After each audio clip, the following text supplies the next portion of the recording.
First topic for today's lecture is addition of vectors. Addition of vectors. Vectors में हमारे पास addition जो है वो दो तरह से होती है. एक होती है ट्रायंगल लॉ ऑफ एडिशन और एक होती है पैराग्राम लॉ ऑफ वेक्टर्स. ठीक है. First one is triangle law. Directly इसको ट्रायंगल लॉ भी बोला जाता है. Triangle law of vector addition word हम लोग कम ही यूज करते हैं. What do you mean by triangle law of vector? Simply ये कहा जाता है, 1 मार्क में क्वेश्चन आ जाता होता है define triangle law of vector addition या define parallelogram law of vector addition. क्योंकि अब आप लोगों का पेपर का स्टाइल चेंज हो गया. 1 मार्क, 2 मार्क, 3 मार्क्स और 5 मार्क्स के क्वेश्चन होंगे. तो जो 3 मार्क्स हैं या 2 मार्क्स के क्वेश्चंस हैं उनमें केस स्टडीज के क्वेश्चन होते हैं. और वो केस स्टडी के क्वेश्चन आप लोगों को कुछ ना कुछ, जैसे कंप्रीहेंशन नहीं होता इंग्लिश वगैरह में, उसमें इस तरह के क्वेश्चंस आते हैं और वहां पे आप लोगों को ये डेफिनेशंस वगैरह बहुत हेल्प करती हैं. अगर डेफिनेशन आप लोगों को पूरी पता होगी, only then you can answer the different question based on the case studies. ठीक है. So first one is triangle law of vector addition. Triangle law of vector addition में क्या कहा जाता है कि if two vectors, let us consider this is AB vector and this is BC vector. Two vectors are represented in magnitude and direction by AB vector and BC vector. If two vectors are represented by two sides of triangle in terms of magnitude and direction. In terms of magnitude and direction. क्योंकि बेटा हम लोग बात कर रहे हैं vector quantity की. एक बार याद रख लीजिएगा कि वेक्टर क्वांटिटी में हमेशा हमारे पास एक तो मैग्नीट्यूड होती है एज वेल एज डायरेक्शन होती है. तो अगर दो साइड जो हैं इनमें हमारे पास मैग्नीट्यूड और उसमें डायरेक्शन के अकॉर्डिंगली इसमें हमारे पास वेक्टर की दो ट्रायंगल की दो साइड्स के अकॉर्डिंगली अगर ज्वाइन हुआ है तो then their sum will be represented by third side. Then their sum will be represented by the third side of triangle, represented by the third side of triangle taken in reverse order. Taken in reverse order. Reverse order में हम लोगों को लेना पड़ेगा. Reverse order का in the sense देखिए यहाँ पे A से B की तरफ डायरेक्शन मूव कर रही है, उसके बाद B से C की तरफ डायरेक्शन मूव कर रही है. लेकिन अगर हम लोगों ने ट्रायंगल ऑफ वेक्टर एडिशन लेना है तो इन दोनों वेक्टर्स का सम जो है रिवर्स ऑर्डर में जाएगा and that will be given bye AC vector. देखिए उस दिन मैंने आप लोगों को एक जीरो वेक्टर या नल वेक्टर की डेफिनेशन बताई थी. तो उसमें मैंने ये कहा था कि अगर आपका इनिशियल पॉइंट और टर्मिनल पॉइंट कोइंसाइड कर जाता है then the resultant vector will be zero. अगर मैं यहाँ से A से B की तरफ जाता हूँ, उसके बाद B से C की तरफ जाता हूँ और अगर C से मैं A की तरफ चला जाता हूँ, इस साइड पे डायरेक्शन ले लेता हूँ, तो चेक कीजिए मेरा इनिशियल पॉइंट और फाइनल पॉइंट दोनों सेम हो जाएंगे. Then it will become a zero vector. तो वो ट्रायंगल को रिप्रेजेंट नहीं करेगा. तो इसीलिए triangle law of vector addition क्या कहता है कि आप दो वेक्टर्स को अगर आप रिप्रेजेंट करते हो then their sum will be given by the third side of the triangle but in reverse direction. मतलब A से B की तरफ गया, B से C की तरफ गया, तो स्ट्रेट डायरेक्शन क्या कहती है कि C से A की तरफ जाना है, तो रिवर्स डायरेक्शन क्या कहेगी A से C की तरफ जाना है. Then triangle law of vector says AB vector plus BC vector will be equals to AC vector. मतलब आप लोग इसको CA वेक्टर नहीं लिख सकते हैं. अंडरस्टैंड? नोट कर लीजिए बेटा. ठीक है जी. यहाँ पे हमारे पास एक पैराग्राम है. Let us suppose this is A, B, C and D is a paragram and this is AB vector को मैं स्मॉल a वेक्टर के साथ डिनोट कर लेता हूँ और BC वेक्टर को मैं स्मॉल b वेक्टर के साथ डिनोट कर लेता हूँ. ठीक है जी. If two adjacent sides of a parallelogram are represented with magnitude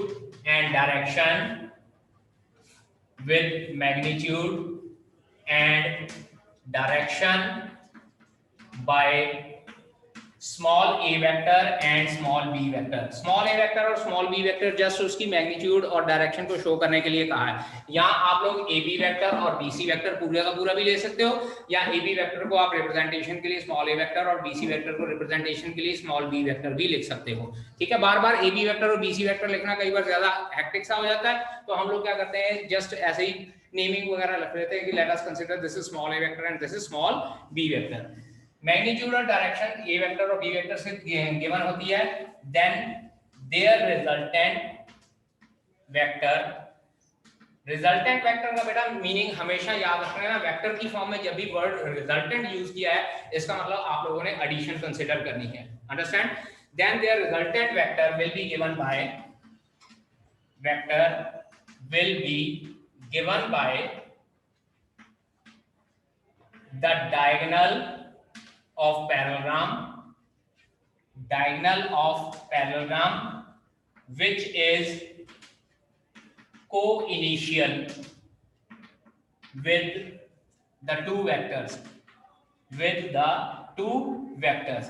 अब co-initial का मतलब क्या होता है, अब देखिए यहाँ पे पैरेललोग्राम के डायगोनल से रिप्रेजेंट किया जाता है रिजल्टेंट वेक्टर। तो पैरेललोग्राम के हमारे पास दो डायगोनल होते हैं, एक डायगोनल होता है ए से लेकर सी तक और दूसरा डायगोनल होता है बी और डी से। मैंने यहाँ पे वर्ड लिखा है को इनिशियल। को इनिशियल का मतलब होता है जिनका स्टार्टिंग पॉइंट सेम होता है। अब यहाँ पे जो स्टार्टिंग पॉइंट हम लोगों ने दो वेक्टर्स जो कंसीडर किए हैं उसका स्टार्टिंग पॉइंट क्या था हमारे पास ए। अगर मैं ये एडी डायरेक्शन और सीडी डायरेक्शन ना कंसीडर करूं तो मैंने शुरू कहां से किया था, ए से शुरू किया था, ए से बी की तरफ गया, देन बी से सी की तरफ गया, तो इसका मतलब मेरा इनिशियल पॉइंट क्या था, ये ए था। तो इसका मतलब क्या आएगा कि जो डायगोनल इनका रिजल्टेंट कंसीडर करना, वो डायगोनल कंसीडर करना जहां से आपका जो है वेक्टर स्टार्ट हुए। Then this will be given by a vector plus b vector. ठीक है, लेट अस कंसीडर कि इसको हम लोग सी वेक्टर कंसीडर कर लेते हैं। देन फ्रॉम फिगर, अगर आप लोगों ने डायग्राम ड्रॉ की है तो then from figure we can say that a vector plus b vector will be equals to c vector, and this is the parallelogram law of vector addition।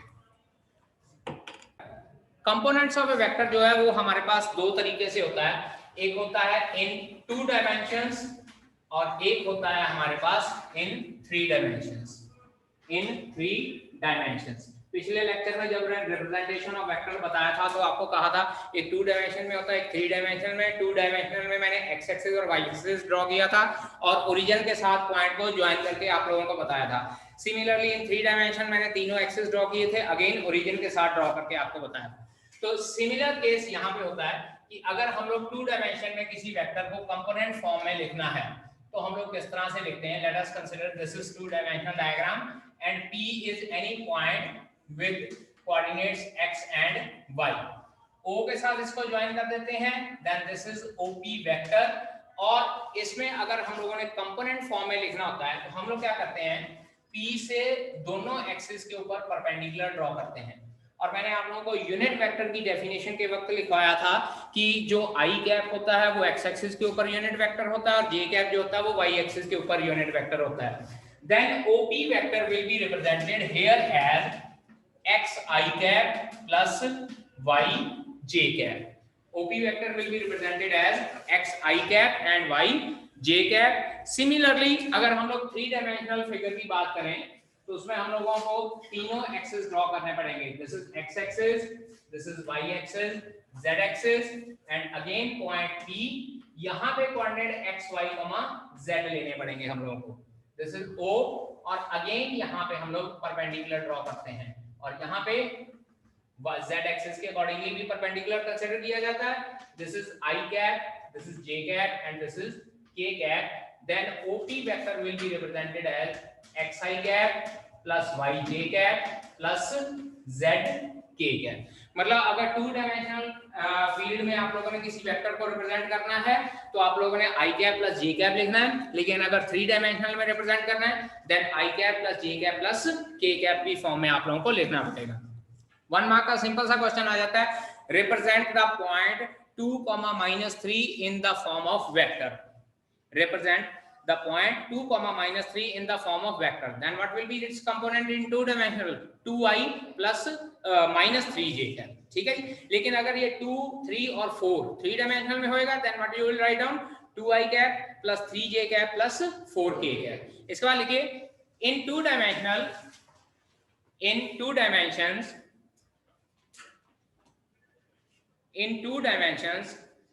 x comma y are known as scalar components. In two dimensions x comma y are known as scalar components, whereas xi cap comma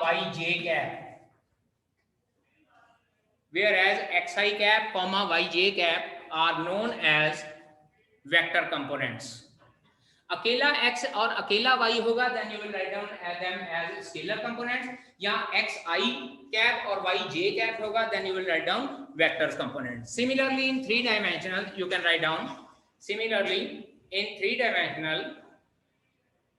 x comma y comma z are scalar components, while xi cap plus comma yj cap comma zk cap, और बेटा ये i cap j cap और k cap हमेशा small letters में लिखना है, इनको capital letters में नहीं लिखना है क्योंकि ये कंपोनेंट्स हैं along x axis y axis and z axis, where xi cap yj cap and zk cap are the vector components. ठीक है जी। Here in two dimensions OP vector magnitude will be given by under root of x square plus y square, and in three dimension OP vector magnitude will be given by under root of x square plus y square plus z square, और ये magnitude जो है वो r vector से represent की जाती है। Now what about the important result in component form? Let us consider let a vector is equals to a1 I cap plus a2 j cap plus a3 k cap। एक vector मेरे पास three dimensional space में अगर मैं बात कर रहा हूं, ए vector को a1 i cap plus a2 j cap plus a3 k cap, and similarly b vector मैं कंसीडर कर रहा हूं b1 i cap plus b2 j cap plus b3 k cap, then number 1 a vector plus b vector will be given by a1 plus b1 into i cap plus a2 plus b2 into j cap plus a3 plus b3 into k cap. Means to say अगर दो vectors को हम लोगों ने addition करनी है component form में, तो i कंपोनेंट वाला i कंपोनेंट में ऐड करना है, j कंपोनेंट वाला j कंपोनेंट में ऐड करना है, और k कंपोनेंट वाला k कंपोनेंट में ऐड करना है। ठीक है जी। Similarly second one a vector minus b vector, that will be given by a1 minus b1 into i cap plus a2 minus b2 into j cap plus a3 minus b3 into k cap। Again subtraction के लिए क्या करना है हम लोगों ने, i वाले component में से i वाला कंपोनेंट माइनस करना है, j वाले कंपोनेंट में से j वाला कंपोनेंट माइनस करना है, और k वाले कंपोनेंट में से k वाला कंपोनेंट माइनस करना है। Third one is equality of vectors, vectors की इक्वालिटी की बात की जाए, if a vector is equals to b vector, मान लीजिए जो ये a वेक्टर मैंने कंसीडर किया था a1 i cap plus a2 j cap plus a3 k cap, similarly b vector b1 i cap plus b2 j cap plus b3 k cap, and if these two vectors are equal, it implies a1 will be equals to b1, a2 will be equals to b2 and a3 will be equals to b3। means to say component of I, component of j and component of k should be equal in each case। अगर कहीं आपका ये equal नहीं आता then the two vectors are not equal। ठीक है जी। And fourth one is collinear, और कोप्लेनर वर्ड भी हम लोग यूज कर सकते हैं। ठीक है जी। कोलिनियर के लिए क्या है, for collinear vectors a1 over b1 should be equals to a2 over b2 and this should be equals to a3 over b3। ठीक है जी। Means to say if you want to say that the two vectors are collinear या two vectors are coplanar, मतलब क्या है कि उनके components की रेशियो जो है सेम होनी चाहिए।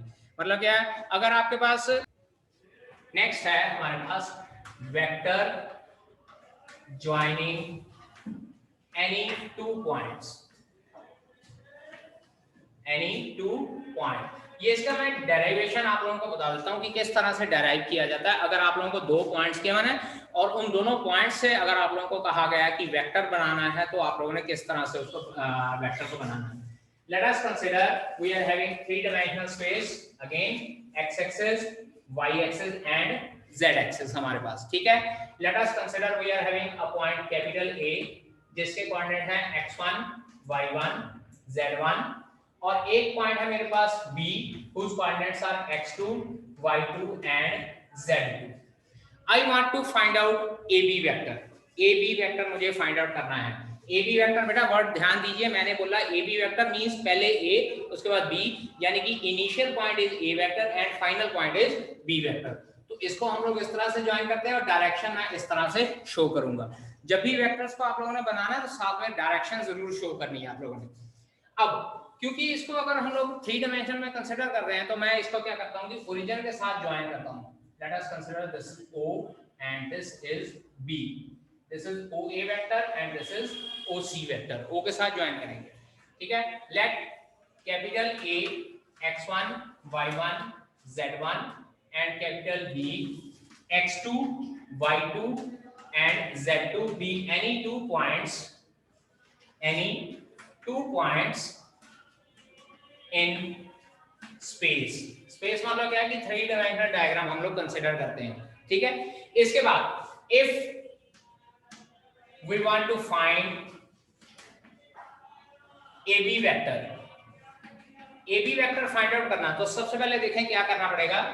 Position vector of A, position vector of A का मतलब होता है OA vector, then position vector of B इसका मतलब होता है हमारे पास OB वेक्टर।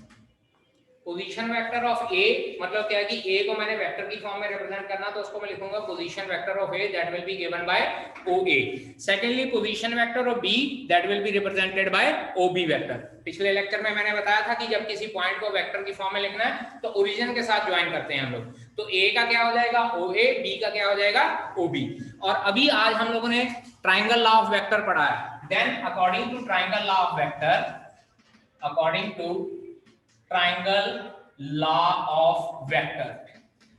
ठीक है बेटा जी, ट्राइंगल लॉ ऑफ वेक्टर के accordingly can I say that OA vector plus AB vector will be equals to OB vector. Check कीजिए डायग्राम के accordingly OA vector plus AB vector will be equals to OB vector, not BO vector. Understand? तो अब यहां से if I want to find out AB vector तो AB vector मेरे पास क्या हो जाएगा, चेक कीजिए, OB vector minus OA vector और OB वेक्टर मेरे पास क्या हो जाएगा, चेक कीजिए बेटा जी, it will become x2i cap plus y2j cap plus z2k cap और इसी तरह से माइनस OA वेक्टर।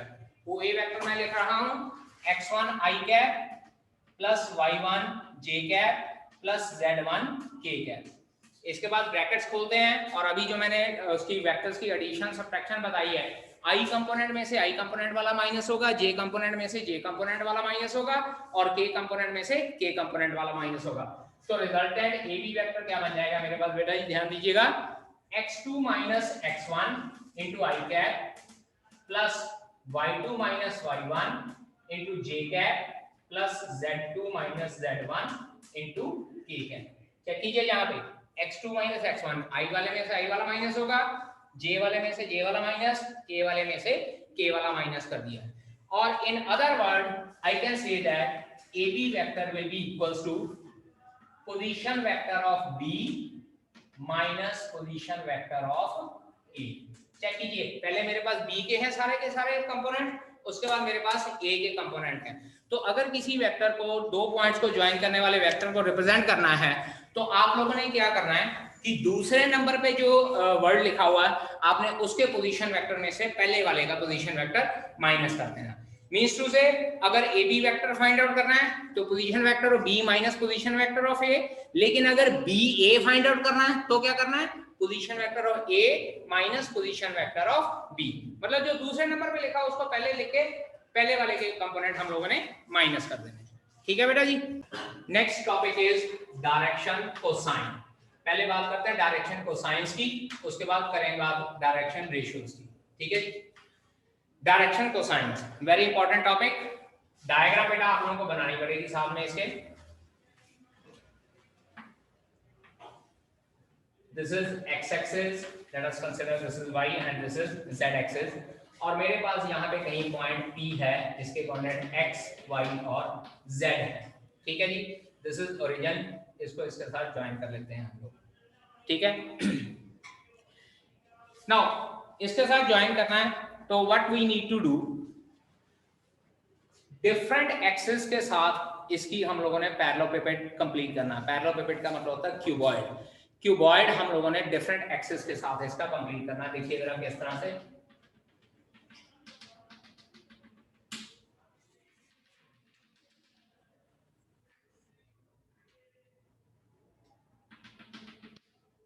नीचे की तरफ हम लोग इसका कंप्लीट करते हैं इस तरह से, या ऐसे करते हैं दूसरी डायरेक्शन में शो कर लें। चलिए कोई बात नहीं, दोबारा इसको रख करके मैं ड्रॉ करता हूं, उसके बाद फिर करते हैं हम लोग। This is a kind of parallelopiped, you can say that, और क्यूबॉइड। आपके पास एक पॉइंट P है x, y, z जिसके कोऑर्डिनेट्स हैं, और ओरिजिन के साथ इसका पोजीशन वेक्टर हम लोग रिप्रेजेंट कर देते हैं OP वेक्टर, या इसको हम लोग R के साथ डिनोट कर देते हैं। मैग्नीट्यूड जब हम लोग फाइंड आउट करते हैं, मैंने आपको बताया था कि इसका R के साथ मैग्नीट्यूड शो करेंगे, ठीक है जी। डायग्राम इस तरह से आप लोगों ने कंप्लीट करनी है, और नेचुरल सी बात है, अगर x, y, z है तो x एक्सिस के तरफ इसका component I cap, and y axis के तरफ j cap, and towards z axis it will be k cap, ठीक है। Then OP vector will be given by, OP vector is equals to x I cap plus y j cap plus z k cap हो जाएगा आपके पास, ठीक है। अब let us consider कि this OP vector makes, write down, let us consider the position vector OP vector, let us consider the position vector OP vector, that is xi cap plus yj cap plus zk cap of point P x comma y comma z, and let alpha comma beta comma gamma be the three angles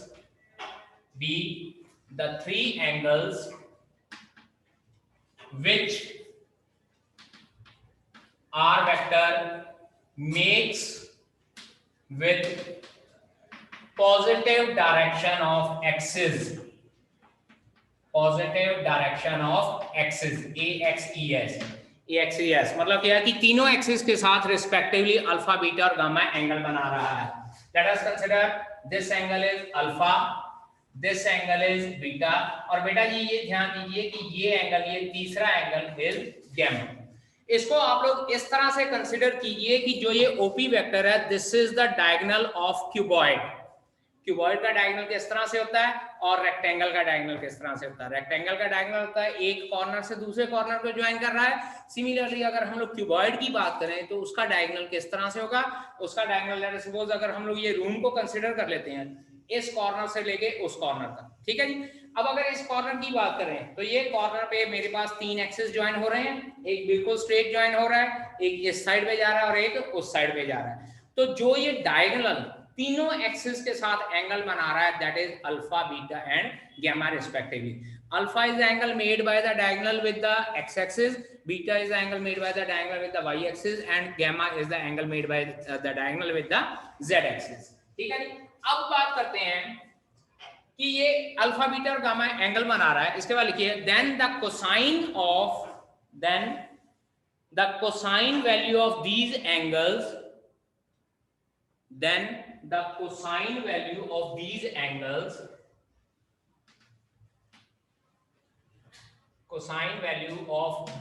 angles will be given by cos alpha is equals to cos alpha। अब बेटा ध्यान दीजिए, alpha angle क्या था, x axis के साथ जो बना रहा है।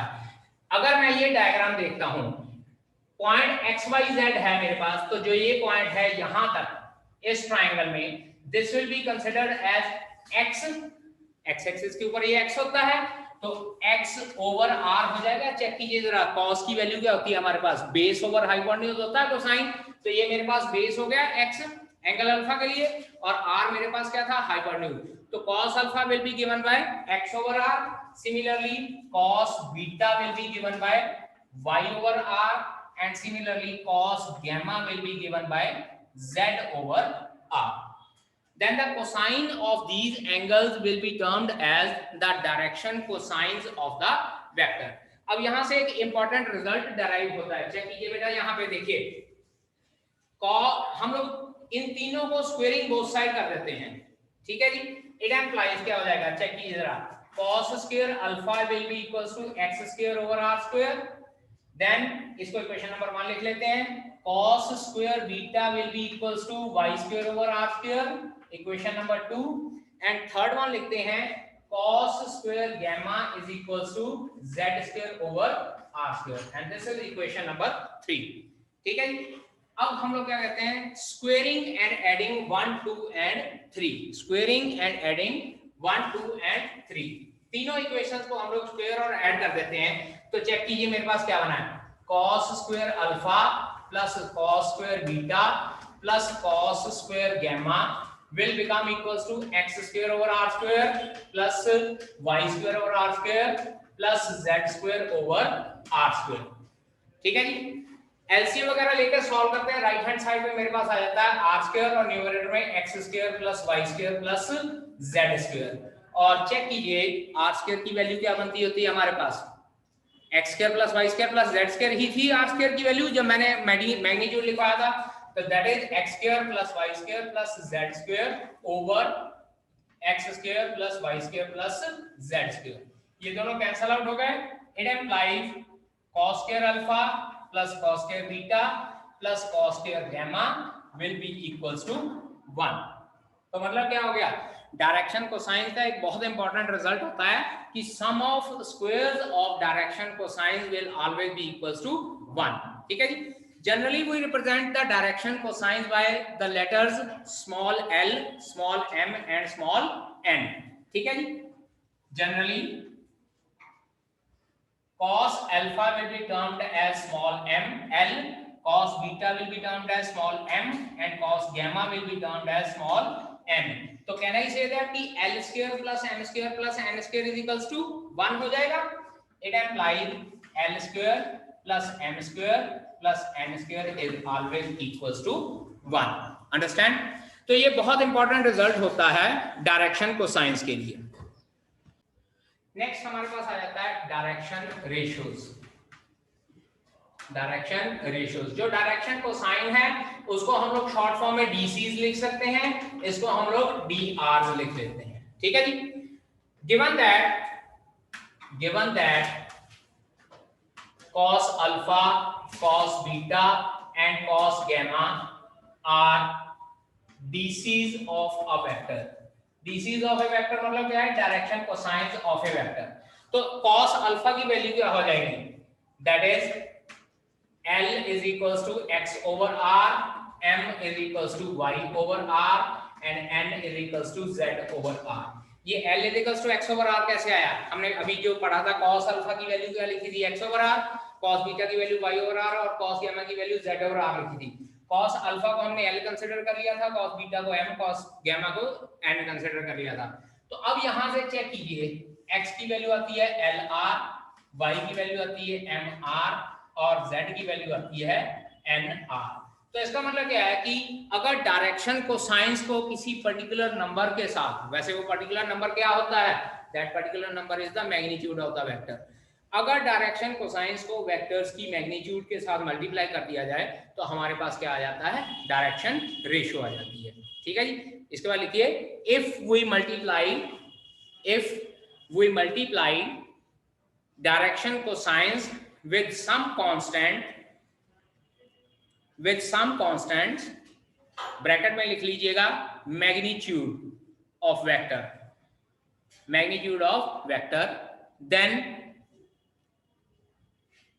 then the resultant will become the direction ratios of the vector।